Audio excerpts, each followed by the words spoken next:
CBS News Miami. Good afternoon, and thank you for joining us. I'm Naja Sherman, and welcome to CBS News Miami's 4 p.m. Quickcast. Let's take a look at today's top stories. Now at 4. This is video of former White House advisor Peter Navarro.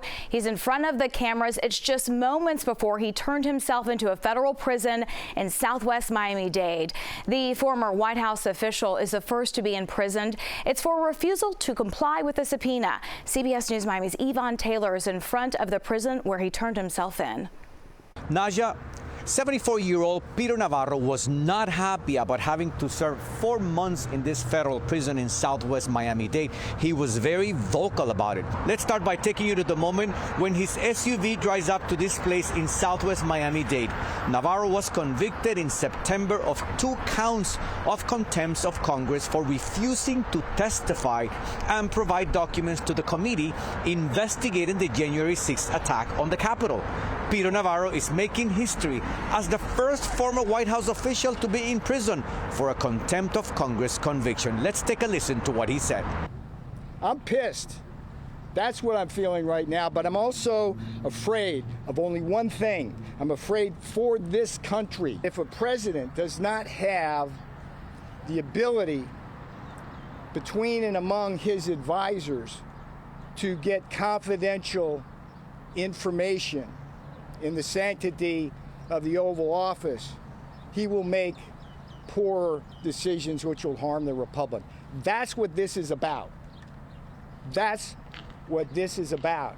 And as this case has worked through the legal process, there are a number of big issues that we will be going through on the appeal.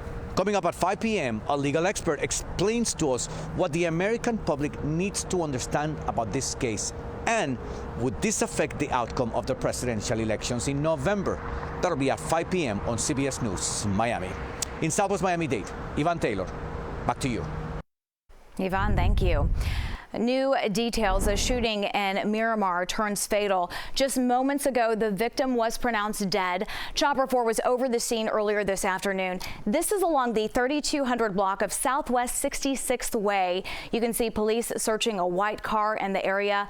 Police confirm the gunshots were from a drive-by shooting. CBS News Miami's Anna McAllister is on this story, and she's going to have the very latest tonight at 5. An investigation underway. It's after 2 people were found dead in a Hallandale Beach home. Chopper 4 over the scene earlier today. This is along Southeast 8th Street and 2nd Avenue.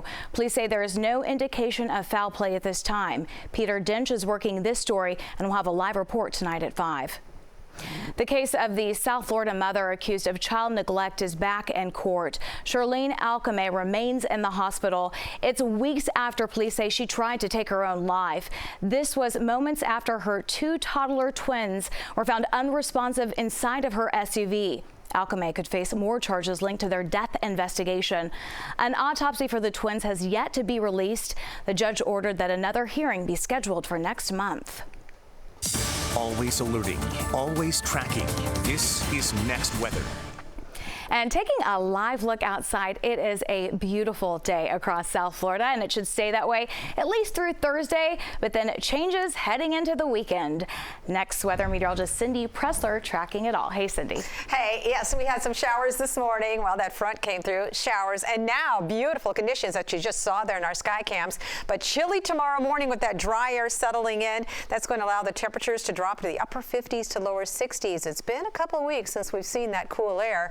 And then sunny and dry through Thursday, but Friday's not looking good at all. We've been watching this, checking out the models. It looks like heavy rain is going to be a big possibility here across South Florida going into Saturday as well. But let's deal with the good stuff right now. 77 degrees, 76 down in Homestead, 76 degrees in Fort Lauderdale, but the high today did make it up to 78 degrees. That front well to the south, that's where the clouds are now. So we've got a dry atmosphere that is moving in, high pressure. So we've got quite a pressure pressure gradient. That's creating those gusty winds at this point, but those winds will die down tonight, which is another reason temperatures are going to drop. So for this evening, late this afternoon, this evening, lots of sunshine, mostly sunny skies. Temperatures dropping by 8 o'clock already down to 71 degrees. So the stickiness is gone. The cool air is moving in. By tomorrow morning, 57 degrees in Weston. My goodness. Okay, you will need a jacket probably tomorrow morning. 59 in Cooper City. Fort Lauderdale, 63 degrees. We're looking for a low of 63 in Miami as well. You get out to the beaches. Key Biscayne, 67 degrees. Water temperatures are now in the lower 80s, so that's going to help keep it a little bit warmer. But we do have the wind still. High rip current risk through Wednesday morning, and we have a small craft advisory. That's going to go until 8 a.m. Wednesday as well. Those winds up to 25, maybe 30 knots out there. High pressure, that's in place. That's keeping us dry now, but that will weaken. We got an area of low pressure coming out of the Gulf. Showers, storms, heavy rain. Yes, that's going to be a possibility. We could see as much as 1 to 2, maybe 3 inches of rain from Friday into Saturday. So flooding could be a risk as well. Here's your forecast. High tomorrow, 79, 80 on Thursday, and then the storms come with all that heavy rain this weekend. Drier, a little bit cooler next week. Looking like a good one then. Cindy, thank you. Voters are heading to the polls today across the state and here in South Florida. It is primary election day. While the presidential contest is set, some local communities are holding important races today. In Miami-Dade, South Miami is holding a special election dealing with leases for city property. Town of Surfside will elect a mayor. There's also a race for town commissioner. In Broward, Pembroke Pines is electing a new mayor for the first time in 20 years, as well as 2 commissioners. Lauderdale by the Sea is also electing a mayor and town commissioners. CBS News Miami's Chelsea Jones and Joan Murray are covering the local races in Broward and Miami-Dade. We'll have live reports from the polls starting at 5, and we hope that you will join us at 8 p.m. for an election night special on CBS News Miami. You can find us streaming on Pluto TV and the CBS Miami app. We'll take a look at the election results as they come in, and we'll have reaction to local races and results on CBS News Miami at 11. Time running out for former President Donald Trump to come up with $454 million. It's for a bond needed to appeal his civil fraud case in New York State. CBS News Miami's Natalie Brandt has the very latest from Washington, D.C. Former President Donald Trump is facing a deadline next week, owing nearly $500 million from his New York civil fraud judgment.